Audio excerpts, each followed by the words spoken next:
The Heroes of Olympus, Book 4, The House of Hades, by Rick Riordan. Chapter 62, Percy. A Titan strode toward them, casually kicking lesser monsters out of his way. He was roughly the same height as Bob, with elaborate Stygian iron armor, a single diamond blazing in the center of his breastplate. His eyes were blue-white, like core samples from a glacier, and just as cold. His hair was the same color, cut military style. A battle helmet shaped like a bear's head was tucked under his arm. From his belt hung a sword the size of a surfboard. Despite his battle scars, the Titan's face was handsome and strangely familiar. Percy was pretty sure he'd never seen the guy before, but his eyes and his smile reminded Percy of someone. The Titan stopped in front of Bob. He clapped him on the shoulder. "Iapetus, don't tell me you don't recognize your own brother." "No," Bob agreed nervously. "I won't tell you that." The other Titan threw back his head and laughed. "I heard you were thrown into the Lethe. Must have been terrible. We all knew you would heal eventually. It's Koios! Koios!" "Of course," Bob said. Koios, Titan of the North," Koios said. "I know," Bob shouted. They laughed together and took turns hitting each other in the arm. Apparently miffed by all the jostling, Small Bob crawled onto Bob's head and began making a nest in the Titan's silver hair. "Poor old Iapetus," said Koios. "They must have laid you low indeed. Look at you! A broom, a servant's uniform, a cat in your hair. Truly, Hades must pay for these insults. Who was that demigod who took your memory? Bah! We must rip him to pieces, you and I, eh?" "Ha ha," Bob swallowed. "Yes, indeed. Rip him to pieces." Percy's fingers closed around his pen. He didn't think much of Bob's brother, even without the rip-him-to-pieces threat. Compared to Bob's simple way of speaking, Koios sounded like he was reciting Shakespeare. That alone was enough to make Percy irritated. He was ready to uncap Riptide if he had to, but so far Koios didn't seem to notice him. And Bob hadn't betrayed them yet, though he'd had plenty of opportunities. "Ah, it's good to see you." Koios drummed his fingers on his bear's head helmet. "You remember what fun we had in the old days?" "Of course," Bob chirped. "When we, holding down our father, Uranos?" Koios said. "Yes, we loved wrestling with Dad. We restrained him." "That's what I meant." "Well, Kronos cut him to pieces with his scythe." "Yes, ha ha." Bob looked mildly ill. "What fun." "You grabbed Father's right foot, as I recall," Koios said, "and Uranos kicked you in the face as he struggled. How we used to tease you about that." "Silly me," Bob agreed. "Sadly, our brother Kronos was dissolved by those impudent demigods." Koios heaved a sigh. "Bits and pieces of his essence remain, but nothing you could put together again. I suppose some injuries even Tartarus cannot heal."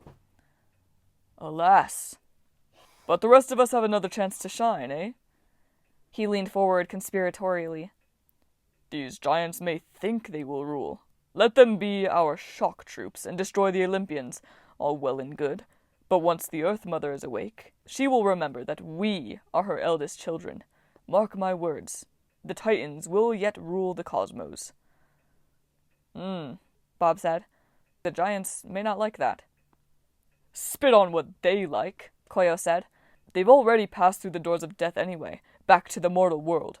Polybides was the last one, not half an hour ago, still grumbling about missing his prey. Apparently some demigods he was after got swallowed by Nyx. Never see them again, I wager." Annabeth gripped Percy's wrist. Through the death mist, he couldn't read her expression very well, but he saw the alarm in her eyes. If the giants had already passed through the doors, then at least they wouldn't be hunting through Tartarus for Percy and Annabeth. Unfortunately, that also meant their friends in the mortal world were in even greater danger. All of the earlier fights with the giants had been in vain.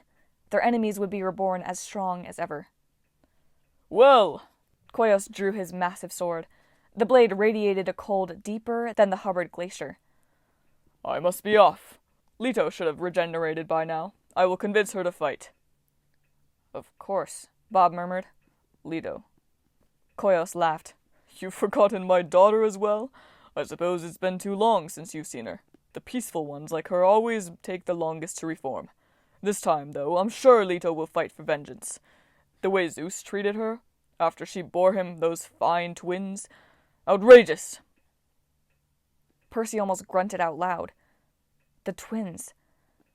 He remembered the name Leto, the mother of Apollo and Artemis.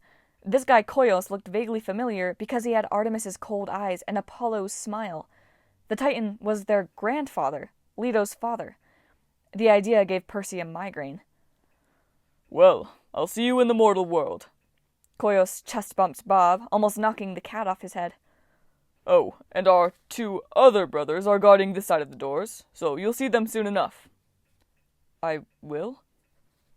"Count on it." Koios lumbered off, almost knocking over Percy and Annabeth as they scrambled out of his way. Before the crowd of monsters could fill the empty space, Percy motioned for Bob to lean in. "You okay, big guy?" Percy whispered. Bob frowned. "I do not know. In all this—" He gestured around them. "What is the meaning of okay?" Fair point, Percy thought. Annabeth peered toward the doors of death, though the crowd of monsters blocked them from view. Did I hear correctly? 2 more Titans guarding our exit? That's not good. Percy looked at Bob. The Titan's distant expression worried him. "Do you remember Koios?" he asked gently. "All that stuff he was talking about?" Bob gripped his broom. "When he told it, I remembered. He handed me my past like a spear. But I do not know if I should take it. Is it still mine if I do not want it?" "No," Annabeth said firmly. "Bob, you're different now. You're better." The kitten jumped off Bob's head. He circled the Titan's feet, bumping his head against the Titan's pants cuffs. Bob didn't seem to notice. Percy wished he could be as certain as Annabeth. He wished he could tell Bob with absolute confidence that he should forget about his past. But Percy understood Bob's confusion. He remembered the day he'd opened his eyes at the Wolf House in California, his memory wiped clean by Hera. If somebody had been waiting for Percy when he first woke up, if they'd convinced Percy that his name was Bob, and he was the friend of the Titans and the Giants, would Percy have believed it? Would he have felt betrayed once he found out his true identity? "This is different," he told himself. "We're the good guys." But were they? Percy had left Bob in Hades' palace at the mercy of a new master who hated him. Percy didn't feel like he had much right to tell Bob what to do now, even if their lives depended on it. "I think you can choose, Bob," Percy ventured. "Take the parts of Iapetus's past that you want to keep. Leave the rest. Your future is what matters." "Future," Bob mused. "That is a mortal concept. I am not meant to change, Percy friend." He gazed around him at the horde of monsters. "We are the same. Forever." "If you were the same," Percy said, "Annabeth and I would be dead already. Maybe we weren't meant to be friends, but we are. You've been the best friend we could ask for." Bob's silver eyes looked darker than usual. He held out his hand, and small Bob the kitten jumped into it. The Titan rose to his full height. "Let us go, then, friends. Not much farther." Stomping on Tartarus's heart wasn't nearly as fun as it sounded.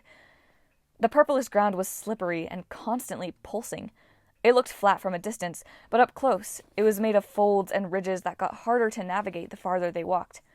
Gnarled lumps of red arteries and blue veins gave Percy some footholds when he had to climb, but the going was slow. And of course, the monsters were everywhere. Packs of hellhounds prowled the plains, baying and snarling and attacking any monster that dropped its guard. Eye wheeled overhead on leathery wings, making ghastly dark silhouettes in the poison clouds. Percy stumbled. His hand touched a red artery, and a tingling sensation went up his arm. "There's water in here," he said. "Actual water." Bob grunted. "One of the 5 rivers. His blood." "His blood?" Annabeth stepped away from the nearest clump of veins. "I knew the underworld rivers all emptied into Tartarus, but—" "Yes," Bob agreed. "They all flow through his heart." Percy traced his hand across a web of capillaries. Was the water of the Styx flowing beneath his fingers? Or maybe the Levy? If one of those veins popped when he stepped on it... Percy shuddered. He realized he was taking a stroll across the most dangerous circulatory system in the universe. "We should hurry," Annabeth said. "If we can't..." Her voice trailed off. Ahead of them, jagged streaks of darkness tore through the air, like lightning, except pure black. "The doors," Bob said. "Must be a large group going through." Percy's mouth tasted like Gorgon's blood. Even if his friends from the Argo II managed to find the other side of the doors of death, how could they possibly fight the waves of monsters that were coming through, especially if all the giants were already waiting for them? "Do all the monsters go through the House of Hades?" he asked. "How big is that place?" Bob shrugged. "Perhaps they are sent elsewhere when they step through. The House of Hades is in the earth, yes? That is Gaia's realm.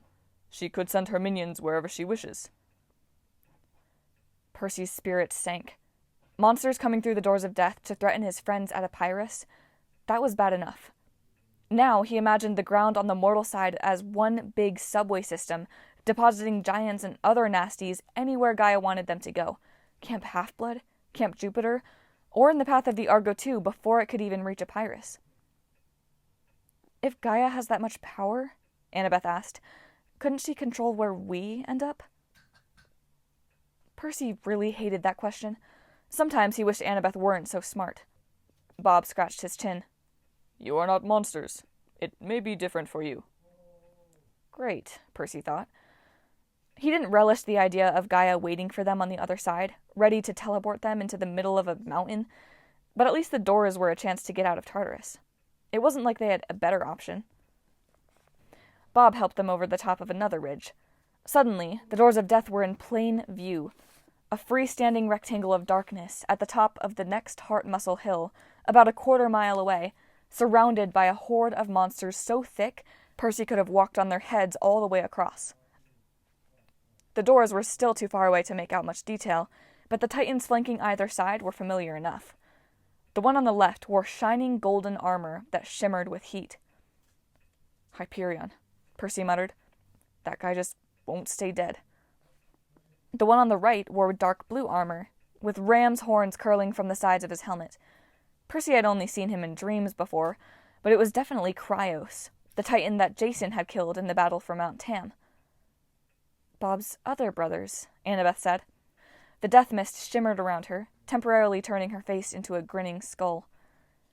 "Bob, if you have to fight them, can you?" Bob hefted his broom, like he was ready for a messy cleaning job. "We must hurry," he said, which Percy noticed wasn't really an answer. "Follow me."